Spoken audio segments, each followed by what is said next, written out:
조광조를 기억할 때 항상 또 우리 떠올려야 되는 그 역사적인 사건이 있어요. 사화라고 들어보셨나요?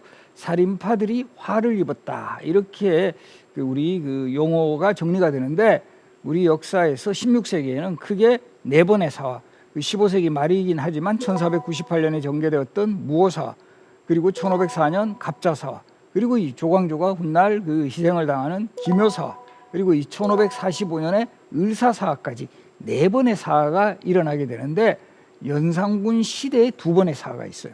이 사화는 어떻게 보면 독재 정치 폭정하고 거의 이제 일치되는 용어인데 그만큼 이제 그 연산군 시대에 왕의 독재 정치가 아주 절정을 이루었던 그런 시기였고 특히 1498년에 일어났던 이 무오사화보다도 더 이 연산군 독재가 본격화되는 게 이 1504년에 일어나는 갑자사화로 이제 완전히 절정을 치닫는다고 할까요? 그런 모습을 보이게 되는데 바로 이 사화의 시대라는 이 역사적 조건, 특히 연산군의 폭정이라는 조건 속에서 결과적으로 보면 중종이라는 왕이 등장하고 그리고 오늘 강연의 주인공인 조광조라는 인물이 바로 전격적으로 그 역사의 전면에 등장을 하게 됩니다. 그러면 연산군의 그 폭정이 도대체 얼마나 심했는지 이런 사례들을 한번 몇 가지 살펴보면 이 연산군 때는 기본적으로 이 왕 자체가 이 땅에 땅 한 평, 풀 한 폭이 내 것이 아님이 없다라는 이런 말을 막 그대로 할 정도로 왕이면 모든 것을 다 할 수 있지 않아? 이런 마인드를 가진 왕이었어요. 사실은 연산군의 아버지였던 성종 같은 경우는 상당히 신하들의 목소리도 잘 들으려고 노력했던 왕이고 그래서 오히려 성종 같은 경우는 경연이라고 해서 신하들하고 왕이 함께 토론도 하고 소통도 하는 이런 자리를 제일 많이 만들었던 왕인데 비해서 오히려 연산군은 세자로 있을 때부터 오히려 이 아버지 왜 저래? 맨날 신하들이 경연에서 아니더옵니다. 통촉해 주시옵소서 매번 그 왕을 비판하고 이런 이야기만 하는데 왜 저런 걸 회의를 하지? 나는 왕이 되면 저거 안 할 거야. 이렇게 돼서 사실 연산군이 왕이 되고 난 직후에 했던 대표적인 일 중에 하나가 경연을 폐지해버려요. 경연 같은 거 폐지해버리고 결과적으로 보면 정치를 제대로 할 뜻은 없고 이 사치라든가 향락, 이 노는 데 정신 팔리는 거예요. 그래서 연산군 시대에 왕이 오르자마자 이 궁궐 주변에 민가를 다 헐어버려요. 왜 헐었을까요? 바로 이 민가를 헐어가지고는 그곳을 사냥터로 막 확장해 나가는 이런 모습을 보였고 그리고 이제 궁궐에서 빠짐없이 파티 같은 거 그야말로 이 사치하고 향락하는 이런 모습들 실록 기록에 이런 장면들이 많이 나오는데요. 특히 경회로에서 술자리를 자주 베풀고 이곳에 배를 띄워놓고 요즘으로 치면 그곳에서 공연 같은 것도 하게 하고 너무 이제 그 국가 재정을 이런 데다 허비하는 거죠. 특히나 이때 그런 어떤 연산군이 이런 잔치 같은 거 할 때 분위기도 얻으려고 전국에 채용사라 해가지고 이 기생을 선발하는 사람들 참 요즘 표현으로 하면 이 공무원을 그런 인물을 맡겨버리는 거예요. 이 채용사라 해가지고 가서 이 팔도에 그 기생들 뽑아오라. 그렇게 해서 뽑힌 기생을 칭하는 용어가 그 운평에서 승진하면 흥청이 되거든요. 그래서 맨날 그 흥청들 불러놓고 파티하고 이러니까 이 사람들이 이것을 조롱해가지고 했던 그 지금까지도 유행하는 대표적인 말 뭐가 있죠? 우리 흥청망청. 흥청들 데리고 놀면 나라가 망하겠다. 이렇게 해서 나온 말이 흥청망청입니다. 그러니까 연산군 또 본인이 자기가 이런 짓 하는 거 이게 자꾸 외부로 알려지고 이런 거에 대해서 상당히 그것도 부담을 느꼈던 것 같아요.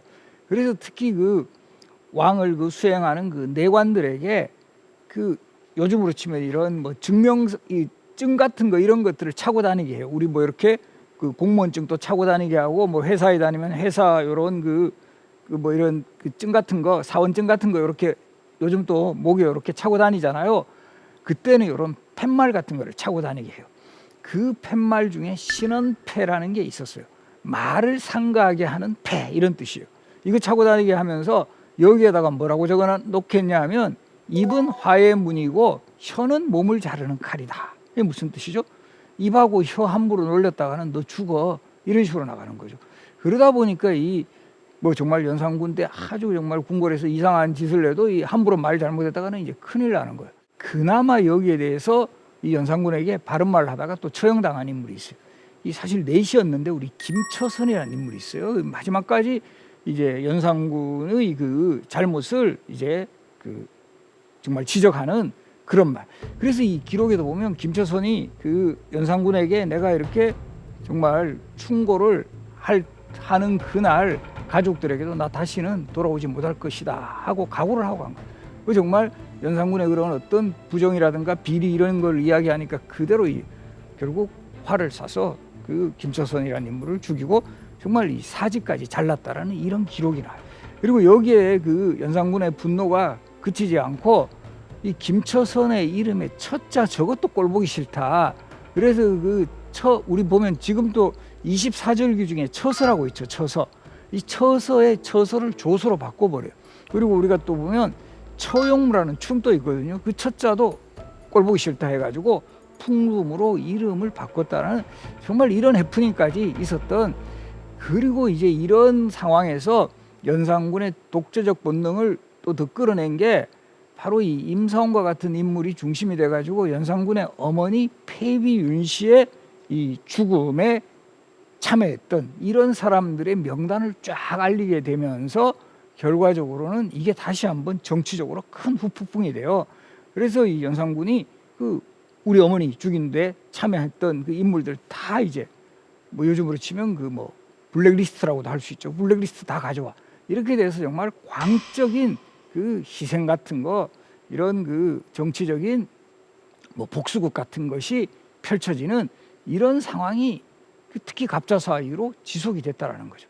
그런 상황에서 그래도 이제 상당히 그 의미가 있는 것은 이런 폭정을 일삼는 폭군을 그대로 두지 않았다라는 거죠. 이 신하들이 반격이 시작이 되는 거예요. 이런 왕 정말 우리가 그대로 그 치하에서 살다가는 이건 뭐 신하건 백성이건 이거 다 이거 뭐 정말 그 제대로 살아남을 수 있는 사람 없겠다 해서 결과적으로 이 연산군에게 반대하는 이런 세력들이 결집이 돼요. 마침내 1506년 9월 바로 그 당시에 연산군이 있었던 곳이 창덕궁인데 창덕궁을 이제 반정군들이 몰려가서 결국 연산군을 끌어내 가지고 결국 연산군을 쫓아내는 바로 이런 역사. 이 반정이라 해요. 당시에 요 반정을 주도했던 세력들이 이제 박원종, 성희안, 유순정 이런 사람들인데 사실 이 박원종이라든가 성희안 같은 사람은 연산군하고 개인적으로도 악연이 있었어요. 어떤 악연이 있었냐면 박원종의 누이가 이 연산군의 아버지가 성종이잖아요. 또 성종의 형님으로 월산대군이라는 분이 있었는데 이 월산대군의 부인이었어요. 우리 가족관계로 보면 연산군에게는 큰어머니거든요. 이 큰어머니를 이제 간음을 했다. 그래서 그 수치심 때문에 그 월산대군 부인 박 씨가 자결을 했다라는 이런 기록이 있을 정도로 박원종의 입장에서 보면 자기 누이가 연산군 때문에 결국 자결한 거 아니죠? 자결을 했잖아요. 그러니까 이 개인적으로 상당한 원한이 있었고 이 성희안 같은 사람은 당시에 2조 참판으로 있다가 요즘으로 치면 뭐 행정안전부 차관쯤 돼요.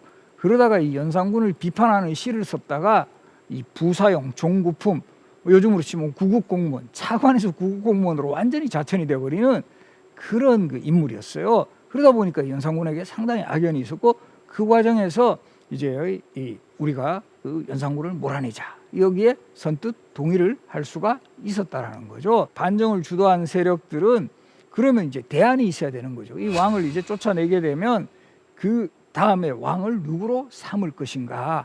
결과적으로 요 연산군의 이복 동생으로 진성대군이라는 사람이 있었어요. 우리가 요 성종의 왕과 왕비 관계를 한번 잠깐 살펴보면 성종의 첫 번째 왕비는 공해왕후 한씨라고 해서 한 명의 딸이었어요. 사실은 성종은 왕이 되는 과정에서 사실은 넘버 3에 위치해 있었거든요. 이 예종의 맏아들이 제한대군이 있었고 바로 위에 형님 월산대군이 있었는데 이 두 명의 왕위 계승의 라이벌을 제치고 왕이 될 수 있었던 데는 이 한명회라는 장인의 영향력이 아주 컸다.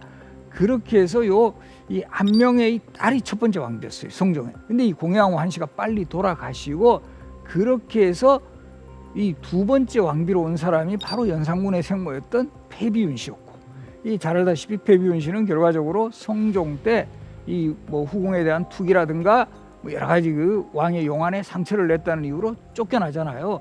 그래서 이 패비윤 씨가 다시 쫓겨난 후에 계비로 돌았던 인물이 바로 이 정현왕후 윤 씨였어요. 그래서 이 정현왕후 윤 씨가 낳은 아들이 진성대군이니까 연산군과의 관계를 보면 이복 동생이 되는 것이다. 그래서 이 진성대군이 가장 왕위 계승에서도 합당한 위치에 있고 상당히 이제 뭐 어느 정도의 능력이 있다라고 판단해서 진성대군을 추대를 합니다. 마침내 진성대군이 경복궁 근정전에서 즉위식을 올리고 바로 중종이 됩니다. 근데 이렇게 이 중종은 반정으로 이제 왕의 자리에 이제 화려하게 등장을 했지만, 이 중종이 왕위에 오르면서 가장 정말 불운했달까요?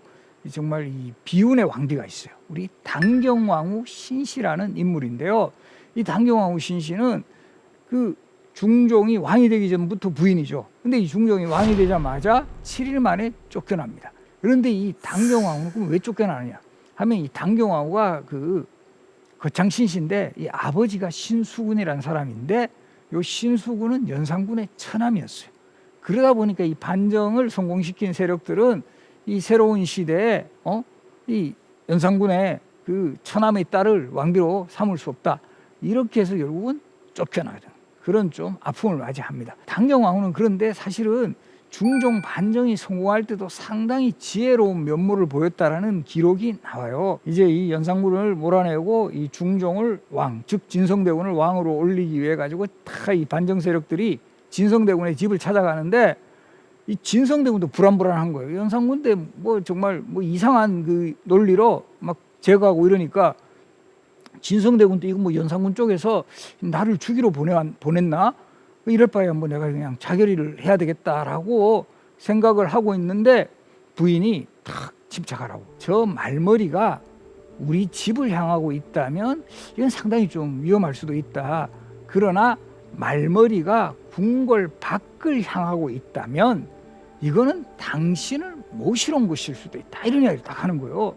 그러니까 중종이 정말 가보니까 이게 말머리가 딱 궁궐을 향해서, 이 중종의 집이 아니라 궁궐을 향해서, 이 딱 우리가 보면 분위기 파악이 되잖아요.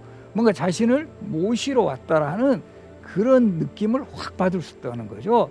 그래서 이제 부인의 정말 조언을 듣고 진성대군을 모시러 왔던 그 신하들을 정말 호의 속에서 궁궐로 들어가는 그런 장면.